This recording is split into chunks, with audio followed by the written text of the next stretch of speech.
آل عمران آیت نمبر 187 تا 190۔ اعوذ باللہ من الشیطان الرجیم، بسم اللہ الرحمن الرحیم۔ وَإِذْ أَخَذَ اللَّهُ مِيثَاقَ الَّذِينَ أُوتُوا الْكِتَابَ لَتُبَيِّنُنَّهُ لِلنَّاسِ وَلَا تَكْتُمُونَهُ فَنَبَذُوهُ وَرَاءَ ظُهُورِهِمْ وَاشْتَرَوْا بِهِ ثَمَنًا قَلِيلًا فَبِئْسَ مَا يَشْتَرُونَ۔ اللہ کے نام سے شروع، جو نہایت مہربان رحمت والا۔ ترجمہ کنز العرفان۔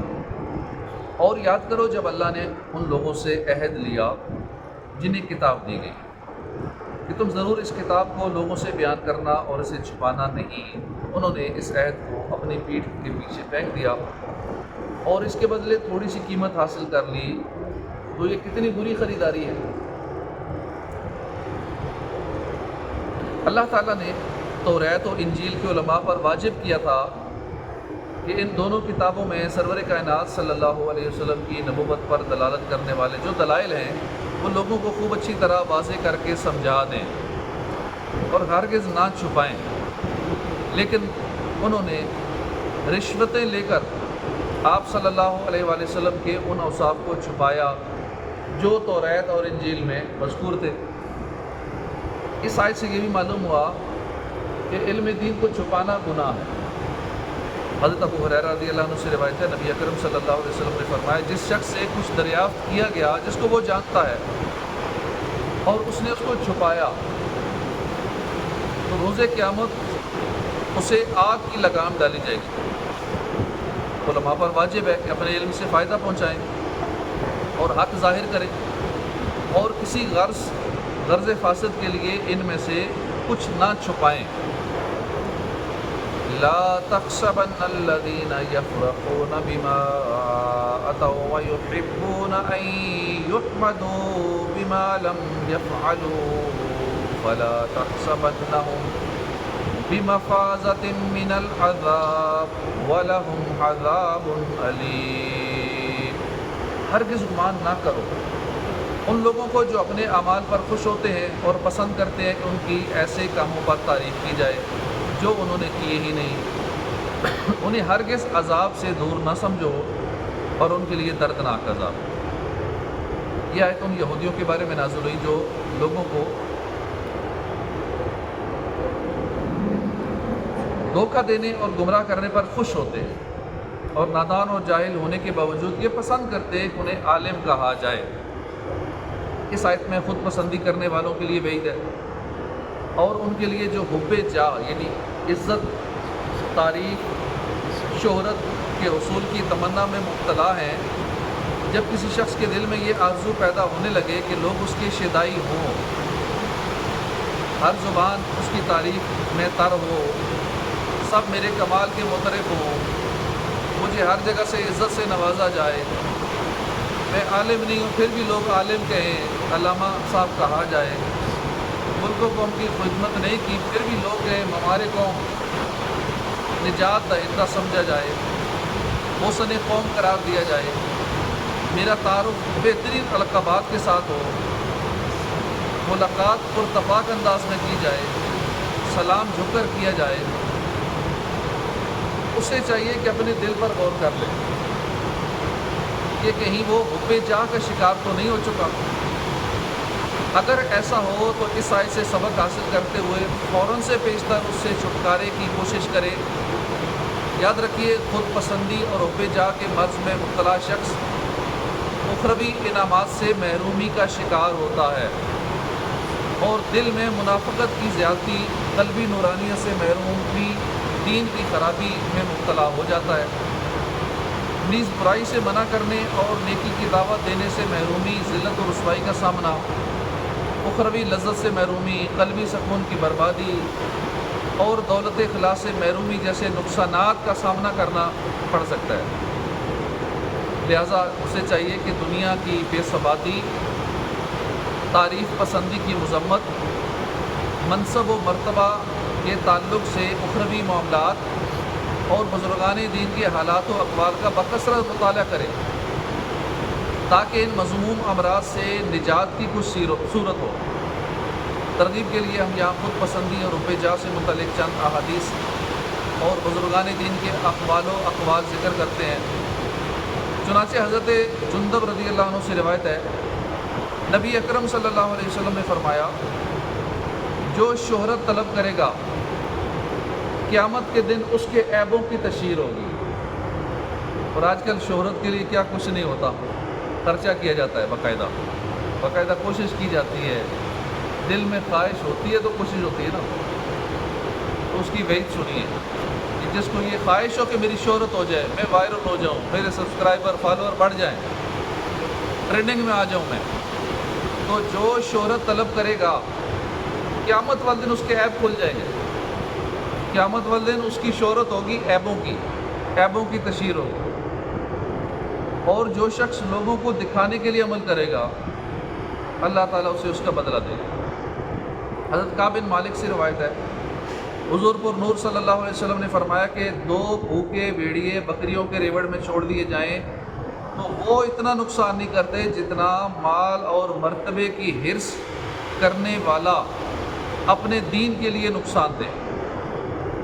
اور مرتبے کی حرص کس کو نہیں؟ اس مرتبے کے لیے الیکشن میں لاکھوں کروڑوں روپے لگاتے ہیں، منصب ہی ہے مرتبہ پانے کے لیے۔ حضرت عائشہ صدیقہ رضی اللہ تعالیٰ عنہا سے روایت ہے، حضور اقدس صلی اللہ علیہ وسلم نے فرمایا، اگر خود پسندی انسانی صورت میں ہوتی تو بدترین صورت ہوتی، بد صورت ہوتی، سب سے زیادہ بد صورت ہوتی۔ حضرت حسن بن علی رضی اللہ عنہما سے مروی ہے، نبی اکرم صلی اللہ علیہ وسلم نے فرمایا، خود پسندی یہ 70 سال کے اعمال برباد کر دیتی ہے۔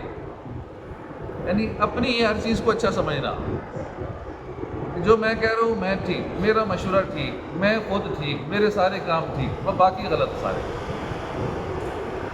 حضرت ابوبکر صدیق رضی اللہ عنہ خود پسندی سے بہت زیادہ ڈرتے تھے، اور جب لوگ آپ کی تعریف کرتے تھے، ہم تو خوش ہوتے ہیں نا ہماری کوئی تعریف کرے تو۔ حضرت ابوبکر صدیق رضی اللہ عنہ کی جب کوئی تعریف کرتا تو آپ دعا مانگتے، یا اللہ مجھے اسے بہتر بنا دے۔ جو کچھ یہ کہتے ہیں اور جو کچھ یہ نہیں جانتے، میرا وہ عمل بخش دے۔ کیونکہ بہت سارے عیب لوگ ہمارے نہیں جانتے، جو چھپے ہوئے گناہ ہیں لوگوں کو نہیں پتہ۔ اسی طرح جب لوگ حضرت عمر فاروق رضی اللہ عنہ کی تعریف کرتے تو وہ دعا مانگتے، یا اللہ میں اس چیز کے شر سے تیری پناہ چاہتا ہوں جو کچھ یہ کہتے ہیں، اور تو اسے اس عمل کی بخشش چاہتا ہوں جس کا انہیں علم نہیں۔ حضرت عمر بن عبدالعزیز جب منبر پر خطبہ دیتے تو خود پسندی سے ڈرتے ہوئے گفتگو چھوڑ کر اس عمل کی طرف منتقل ہو جاتے جس میں خود پسندی نہ ہو۔ اور بعض اوقات ایسا ہوتا کہ خط لکھتے وقت خود پسندی کے خوف سے اس خط کو پھاڑ دیتے تھے اور کہتے، یا اللہ میں نفس کے شر سے تیری پناہ چاہتا ہوں۔ حضرت بشر حافی فرماتے، میں نے ایسا شخص نہیں دیکھا جو شہرت کا طالب ہو اور اس کا دین برباد نہ ہو اور اس کے حصے میں رسوائی نہ آئی ہو۔ جو شہرت کا طالب ہوا اور رسوا نہ ہوا ہو، میں نے ایسا بندہ نہیں دیکھا۔ شہرت کا طالب ہو، برباد نہ ہوا ہو، ایسا بندہ نہیں دیکھا۔ یعنی وہ بندہ برباد بھی ہوگا، رسوا بھی ہوگا جس کے دل میں شہرت کی طلب ہو۔ حضرت محمد بن واسع رحمۃ اللہ علیہ اپنے زمانے کے عبادت گزاروں میں سے تھے۔ تم پر افسوس ہے، آپ فرماتے تھے، عبادت گزاروں سے فرماتے تھے کہ تم پر افسوس ہے، تمہارے اعمال کم ہونے کے باوجود ان میں خود پسندی داخل ہو گئی ہے، اور تم سے پہلے لوگ اپنے اعمال کی کثرت کے باوجود ان پر تکبر نہیں کرتے تھے۔ اللہ کی قسم پہلے لوگوں کی عبادت کو دیکھا جائے تو اس کے مقابلے میں تم محض کھیلنے والے ہو۔ اصل عبادت تو لوگ پہلے کے دور کی کیا کرتے تھے، ساری رات نفل پڑھتے رہتے تھے، ہزار نفل روز کا معمول ہوتا تھا، ہزاروں درود پاک، ذکر و اذکار، دن میں روزے رکھنا، راتوں کو عبادت کرنا، دیگر سارے معاملات ان کے ایسے ہوتے تھے کہ ہمارا تو کچھ بھی نہیں نا اس کے مقابلے میں، کچھ بھی نہیں۔ یہ فرماتے تھے کہ تم محض کھیلنے والے ہو ان نیک لوگوں کے مقابلے میں۔ لیکن پھر بھی تم سمجھتے ہو کہ نہیں میں بہت نیک آدمی ہوں کیونکہ میں بہت اچھے عمل کر رہا ہوں، بہت نیک عمل. یعنی ہمارا مسئلہ یہ ہے تو ہم نیکیاں کر نہیں پاتے، نیکیاں کر لیں تو اب ہم اپنے آپ کو اچھا سمجھنا شروع ہو جاتے ہیں کہ ہاں میں اب نیک ہو گیا، میں اچھا آدمی ہوں. باقی ایسے وَلِلَّهِ مُلْكُ السَّمَاوَاتِ وَالْأَرْضِ وَاللَّهُ عَلَى كُلِّ شَيْءٍ قَدِيرٌ. اور اللہ ہی کے لیے آسمانوں اور زمین کی بادشاہی ہے اور اللہ ہر چیز پر قادر ہے. اس آیت میں ان گستاخوں کا رد کیا گیا جنہوں نے کہا تھا کہ اللہ فقیر ہے. جب اللہ نے فرمایا نا کہ اللہ کو قرض حسنہ دو تو انہوں نے کہا اس کا مطلب ہے کہ اللہ فقیر ہے، اللہ قرضہ مانگ رہے ہے، تو ہم ہو گئے غنی، اللہ فقیر. ان کے لیے ان کا رد ہے. فرمایا کہ جو زمین و آسمان کے دائرے میں آنے والی ہر چیز کا مالک ہے، اب اس کی طرف فقر کی نسبت کیسے کی جا سکتی ہے کہ اللہ فقیر ہے؟ یہاں ہم اللہ کی عظمت و شان سے متعلق ایک حدیث قدسی ذکر کرتے ہیں جس سے ان گستاخوں کی جہالت اور اللہ کی شان مزید ظاہر ہوتی ہے. حضرت ابو ذر رضی اللہ عنہ سے روایت ہے، نبی اکرم صلی اللہ تعالیٰ علیہ وآلہ وسلم نے فرمایا کہ اللہ تعالیٰ ارشاد فرماتا ہے، اے میرے بندو، میں نے اپنے اوپر ظلم کو حرام کیا اور میں نے تمہارے درمیان بھی ظلم کو حرام کر دیا، لہٰذا تم ایک دوسرے پر ظلم نہ کرو. اے میرے بندو، جسے میں ہدایت دوں اس کے علاوہ تم سب گمراہ ہو، اس لیے تم مجھ سے ہدایت طلب کرو، میں تمہیں ہدایت دوں گا. اے میرے بندو، جسے میں کھلاؤں اس کے سوا تم سب بھوکے ہو، تو تم مجھ سے کھانا طلب کرو، میں تمہیں کھانا کھلاؤں. اے میرے بندو، جسے میں لباس پہناؤں اس کے علاوہ تم سب بے لباس ہو، لہذا تم مجھ سے لباس مانگو، میں تمہیں لباس پہناؤں. اے میرے بندو، تم سب رات دن گناہ کرتے ہو، میں گناہ بخشتا ہوں، تم مجھ سے بخشش طلب کرو، میں تمہیں بخش دوں گا. اے میرے بندو، تم کسی نقصان کے مالک نہیں ہو کہ مجھے نقصان پہنچا سکو، تم کسی نفع کے مالک نہیں ہو کہ مجھے نفع پہنچا سکو. اے میرے بندو، تمہارے پہلے اور آخری، تمہارے انسان اور جن تم میں سے سب سے زیادہ متقی شخص کی طرح ہو جائیں تو میرے ملک میں کوئی اضافہ نہیں کر سکتے، سارے نیک بن جاتے ہیں، میرا کیا فائدہ کر لیں. اور تمہارے انسان اور جن، اور اگر تمہارے پہلے اور آخری، تمہارے انسان اور جن تم میں سب سے زیادہ بدکار شخص کی طرح ہو جائیں، سارے دیکھنا ہوں سارے بدکار ہو جائیں، تو میرے ملک میں سے کچھ چیز کم نہیں کر سکتے. اے میرے بندو، تمہارے پہلے اور آخری، تمہارے انسان اور جن کسی ایک جگہ کھڑے ہو کر مجھ سے سوال کریں اور میں ہر انسان کا سوال پورا کر دوں تو جو کچھ میرے پاس ہے اس سے صرف اتنا کم ہوگا جس طرح سوئی کو سمندر میں ڈال کر نکالنے سے اس میں کمی ہوتی ہے. سوئی کو سمندر میں ڈالیں، سوئی کو واپس نکالیں، کتنا پانی آئے گا سوئی کے ساتھ. اگر میں ساری مخلوق کو جو وہ مانگے سب کو اتنا دے دوں، اتنا فرق پڑے گا. اے میرے بندو، یہ تمہارے اعمال ہیں جنہیں میں تمہارے لیے جمع کر رہا ہوں، پھر میں تمہیں ان کی پوری جزا دوں گا. تو جو شخص خیر کو پائے وہ اللہ کی حمد کرے، اور جس کو خیر کے سوا کوئی چیز جیسے آفت یا مصیبت پہنچے وہ اپنے نفس کے سوا اور کسی کو ملامت نہ کرے. جو پریشانی مصیبت ہو اس کا ذمہ دار خود کو ٹھہرائے، جو فائدہ ہو اس کا اللہ پہ ڈالیں گے، اللہ نے کرم کیا. اس لیے کہتے ہیں جب میں بیمار ہوتا ہوں اللہ شفا دیتا ہے. آیت کا ترجمہ ہے نا، یہ نہیں کہا کہ اللہ بیمار کرتا ہے اللہ شفا دیتا ہے، میں بیماری کی نسبت اپنی طرف کی، میں بیمار ہوتا ہوں، بیماری اپنی طرف، شفا اللہ کی طرف. ان فی خلق السماوات والارض واختلاف اللیل والنہار لآیات لأولی الالباب. بے شک آسمانوں اور زمین کی پیدائش اور رات اور دن کی باہم تبدیلی میں عقل مندوں کے لیے نشانی ہے. حضرت عبداللہ بن عباس رضی اللہ عنہما فرماتے ہیں کہ میں حضرت میمونہ رضی اللہ تعالی عنہا کے گھر رات میں ٹھہرا. حضرت عبداللہ بن عباس وہ صحابی ہیں جو مکے سے طائف ہجرت کر گئے تھے، وہاں شفٹ ہو گئے تھے کہ شاید مکے میں رہ کے میں مکے کا ادب نہیں کر پاؤں گا۔ اب بھی جو مکے میں لوگ جاتے ہیں، عمرہ کرنے جاتے ہیں، 21 دن کا پیکیج اور 28 دن کا پیکیج، تو وہاں رہ کے پھر اتنے دن رہتے تو ہیں، لیکن شروع میں جو کیفیت ہوتی ہے وہ اور ہوتی ہے، آہستہ آہستہ کیفیت اور مکے کو کعبے کو نارمل سمجھنا شروع کر دیتے ہیں۔ دل میں جو روب، وہ ہیبت، وہ طاری ہوتی ہے شروع میں نا، بعد میں وہ نہیں ہوتی، اس میں کمی آ جاتی ہے۔ اور باقی جو گناہوں کا سلسلہ وہاں ہوتا ہے، بدرگائیاں کر رہے ہیں، سوشل میڈیا پہ لگے ہوئے ہیں، ٹائم بھی پاس نہیں ہو رہا، اگر یہ کیفیت ہے تو پھر حکم ہے کہ فوراً وہاں سے نکلو، پھر زیادہ پیکیج نہ لو، پھر شارٹ جتنا شارٹ ہو سکے وہ پیکیج رکھیں، کیونکہ مکے کا ادب کرنا بڑا ضروری ہے۔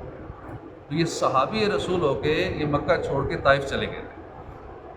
اب لوگ طائف کی زیارت کے لیے وہاں جاتے ہیں، وہاں مین جو ایک زیارت ہے وہ ان کا ایک مزار ہے، ان کی مسجد ہے، ان کی لائبریری ہے، ان کا مدرسہ ہے، وہاں قبرستان ہے، اور دیگر باغات ہیں انگوروں کے، جہاں سرکار صلی اللہ علیہ وسلم پر انہوں نے پتھر مارے تھے، خون نکلا تھا، وہ جگہیں، اور اس طرح کی زیارت کے لوگ جاتے ہیں۔ آج بھی کچھ لوگوں کو وہاں بلوایا جائیں گے، آج بھی انشاءاللہ۔ تو مکے سے طائف کے لیے زیارتوں کے لیے بسیں جاتی ہیں۔ وہ عبداللہ بن عباس ہے، سلطان المفسرین ان کو کہا جاتا ہے، سب سے بڑے قرآن کی تفسیر کرنے والے۔ یہ فرماتے ہیں کہ میں حضرت میمونہ رضی اللہ عنہ کے گھر رات میں ٹھہرا، اور اس دن سرکار دو عالم صلی اللہ علیہ وسلم بھی ان کے ہاں آرام فرما۔ جب رات کا تہائی ایسا گزرا تو آپ صلی اللہ علیہ وآلہ وسلم بیدار ہوئے، پھر آسمان کی طرف نظر اٹھا کر ان آیات مبارکہ کی تلاوت فرمائی۔ ایک روایت میں ہے کہ تلاوت کے بعد ارشاد فرمایا، اس پر افسوس ہے جو یہ آیات پڑھے اور اس میں غور نہ کرے۔ اس آیت سے معلوم ہوا کہ علم جغرافیہ اور علم سائنس حاصل کرنا بھی ثواب ہے، سائنس اور جغرافیہ کا علم حاصل کرنا بھی ثواب ہے اگر نیت اچھی ہو، جیسے اسلام اور مسلمانوں کی خدمت یا اللہ کی عظمت کا علم حاصل کرنے کے لیے، لیکن یہ شرط ہے کہ اسلامی عقائد کے خلاف نہ ہو۔ اس آیت مبارکہ میں آسمان و زمین کی تخلیق میں قدرت الہی کی نشانیوں کا فرمایا گیا، لہٰذا اسی کے پیش نظر اس تفکر کی ایک جھلک آپ کے سامنے پیش کرتے ہیں۔ امام غزالی فرماتے ہیں، قدرت الہی کی چھٹی نشانی آسمانوں، ستاروں کی مملکت اور ان کے عجائبات میں ہے، کیونکہ جو کچھ زمین کے اندر اور روئے زمین پر ہے وہ سب کچھ اس کے مقابلے میں کم ہے۔ جو زمین پر ہے یا جو زمین کے اندر ہے، حالانکہ بہت سارے عجائبات ہیں، ابھی تک تو ہمیں زمین کے عجائبات نہیں پتہ، زمین کے اوپر کے نہیں پتہ، زمین کے اندر کے نہیں پتہ، سمندر کی ایک دنیا ہی الگ ہے، ہمیں تو سمندر کے بھی عجائبات نہیں پتہ، کیسی کیسی مخلوقات ہیں، کیسے کیسے سسٹم ہیں۔ تو پھر بھی اس کے مقابلے میں جو آسمانوں میں عجائبات ہیں وہ تو پھر اور ہی نہ جانے کیا کیا ہیں، ابھی تک جو دریافتیں ہوئیں اور آگے جو ہوں گی نہ جانے کیا کیا ہو، وہ بہت زیادہ ہیں عجائبات۔ آسمان اور ستاروں کے عجائب میں تفکر کرنے کے لیے قرآن پاک میں تو تنبیہ فرمائی گئی، فرمایا وَجَعَلْنَا السَّمَاءَ سَقْفًا مَحْفُوظًا وَهُمْ عَنْ آيَاتِهَا مُعْرِضُونَ، اور ہم نے آسمان کو ایک محفوظ چھت بنایا اور وہ لوگ اس کی نشانیوں سے منہ پھیرے ہوئے۔ دوسری جگہ فرمایا لَخَلْقُ السَّمَاوَاتِ وَالْأَرْضِ أَكْبَرُ مِنْ خَلْقِ النَّاسِ وَلَكِنَّ أَكْثَرَ النَّاسِ لَا يَعْلَمُونَ، بے شک آسمانوں اور زمین کی پیدائش آدمیوں کی پیدائش سے بہت بڑی ہے، لیکن بہت لوگ نہیں جانتے۔ بندہ کہتا ہے بندہ انسان کیسے پیدا ہوئے، کیسے دوبارہ زندہ ہوں گے، کیا ہوگا، انہی کے چکروں پڑا ہوا، حالانکہ یہ تو کچھ بھی نہیں ہے نا، اس سے بڑی بڑی چیزیں اللہ نے پیدا فرما دی۔ تو تمہیں حکم دیا گیا کہ زمین و آسمان کی تخلیق میں غور و فکر کرو، آسمان کی نیلاہٹ، ستاروں کی ٹمٹماہٹ کو دیکھ لینا، غور نہیں کہ یہ تو جانور بھی کر لیتے ہیں، نیلے آسمان کو تو جانور بھی دیکھ لیتے ہیں، ستارے ٹمٹما رہے ہیں وہ تو جانور بھی دیکھ لیتے ہیں، نظر ان کو بھی ستارے آ جاتے ہیں۔ بلکہ مقام افسوس تو یہ ہے کہ تو اپنے عجائب اور اپنی ذات کو جو تیرے پاس ہیں اور وہ زمین و آسمان کے عجائب کی بنسبت ایک ذرہ بھی نہیں ہے، جس کو تو پہچان سکتا تو پھر زمین و آسمان کے عجائب کو کیسے پہچان سکے گا؟ تو اپنے اندر جو عجائبات ہیں، جو زمین پر ہیں، زمین کے اندر ہیں، تو اسی کو نہیں پہچان سکا۔ انسان تو اپنے اندر کے سسٹم کو پورا نہیں پہچان سکا۔ اتنے نظام انسان کے اندر کام کر رہے ہیں، تو باقی آسمانوں کو یا بڑی بڑی چیزوں کو وہ کیا پہچانے گا؟ تجھے بتدریج معرفت کے درجات پر ترقی کرنی چاہیے۔ تجھے پہلے اپنی ذات کو پہچاننا چاہیے، پھر زمین اور اس کی تمام اشیاء کا عرفان حاصل کرنا چاہیے، پھر ہوا، بادل وغیرہ کے عجائب کی پہچان کرنی چاہیے، پھر آسمان اور ستاروں کی معرفت حاصل کرنی چاہیے، پھر کرسی اور عرش کو پہچاننا چاہیے، پھر عالم اجسام سے نکل کر، یہ تو خالی اجسام کی دنیا ہے، اس کے بعد پھر روحانی دنیا شروع ہوتی ہے، پھر ان چیزوں سے نکل کر عالم ارواح کی سیر کرنی چاہیے، پھر فرشتوں، جنوں، شیطانوں کو جاننا چاہیے، پھر فرشتوں کے درجات، مقامات کا عرفان حاصل کرنا چاہیے، آسمان اور ستاروں کی گردش، ان کی حرکت اور ان کے مشارق و مغارب کو دیکھنا چاہیے کہ ان کی حقیقت کیا ہے۔ مشرق ایک نہیں، مشارق ہیں، مغارب ہیں۔ ستاروں کی کثرت پر غور و فکر کرنا چاہیے کہ اربوں خربوں کے سٹارز اور پھر ان کے اندر کی دنیا کیا کشائیں، سولر سسٹم اور نہ جانے کیا سے کیا، لاکھوں کروڑوں لائٹ ایئرز کا ڈسٹینس، ایک ایک کہکشاں دوسری کہکشاں تک جانے میں اتنا فاصلہ، تو پھر کائنات کتنی بڑی ہوگی؟ ان ستاروں کے اپنے فاصلے اتنے زیادہ ہیں کہ دماغ ہی چکرا جاتا ہے۔ اتنے بڑے بڑے cluster, super cluster, universe, super universe, نہ جانے کیا کیا، ہمیں اس سسٹم کے نام ہی نہیں پتہ۔ کنارے تک تو کوئی پہنچ ہی نہیں پایا ابھی تک، کنارہ کدھر ہے؟ یہ تو اندر کی باتیں ساری ہو رہی، انہیں کوئی بھی شمار نہیں کر سکتا، اور ان میں ہر ستارے کا رنگ مختلف ہے۔ ایک تو ستاروں کی کثرت پر غور کرو کہ ہر ستارے کا رنگ ہی الگ ہے، نہ کوئی ان کو گن سکتا کہ ہیں کتنے، کوئی چھوٹے ہیں کوئی بڑے ہیں، پھر ان کی اشارے کی شکل مختلف ہے، کچھ بیل کی شکل کے ہیں، کچھ بچھو کی شکل کے ہیں۔ پھر انسان ان کی مختلف حرکات پر غور کرے، کئی ایک ماہ میں سارے آسمان کو طے کر جاتے ہیں، کچھ سال بھر لگاتے ہیں، کئی انہیں طے کرنے میں 12 سال لگا دیتے ہیں، کئی ستارے 30 سالوں میں سارے آسمان کی گردش پوری کرتے ہیں، اکثر ستارے 30,000 سال میں سارے آسمانوں کی مسافت طے کرتے ہیں۔ جب تو نے زمین کے کچھ عجائبات کو جان لیا تو یہ بھی سمجھ لے کہ عجائبات کا فرق ہر ایک چیز کی شکل کے اختلاف کے مطابق ہوتا ہے، کیونکہ زمین اگرچہ اتنی وسیع ہے کہ کوئی اس کی حد کو نہیں چھو سکتا، مگر سورج زمین سے بڑا ہے۔ اس سے معلوم ہو جانا چاہیے کہ آفتاب کتنا دور ہے، جو اتنا چھوٹا سا نظر آتا ہے، حالانکہ زمین سے کئی گنا کتنی زمینیں اس میں سما جائیں۔ یہ بھی معلوم ہوا کہ وہ کتنی تیزی سے حرکت کرتا ہے کہ آدھی ساتھ میں آفتاب کا تمام گھیرا زمین سے نکلتا ہے۔ یوں ہی آسمان پر ایک ستارہ ہے جو زمین سے 100 گنا بڑا ہے، 100 زمینیں ہو تو وہ ایک ستارہ بنے گا۔ ان سب کی عظمت و بزرگی کے باوجود تیری نگاہوں کے اندر وہ سارے ستارے چھوٹے چھوٹے کر دیں گے، ہمیں چھوٹے چھوٹے نظر آتے ہیں، کہ تو اس مالک حقیقی کی عظمت و فضیلت سے آگاہی حاصل کر سکے۔ واخر یہ نکلا اللہ اکبر، اللہ سب سے بڑا ہے۔ صدق اللہ العظیم۔ صلوا علی الحبیب۔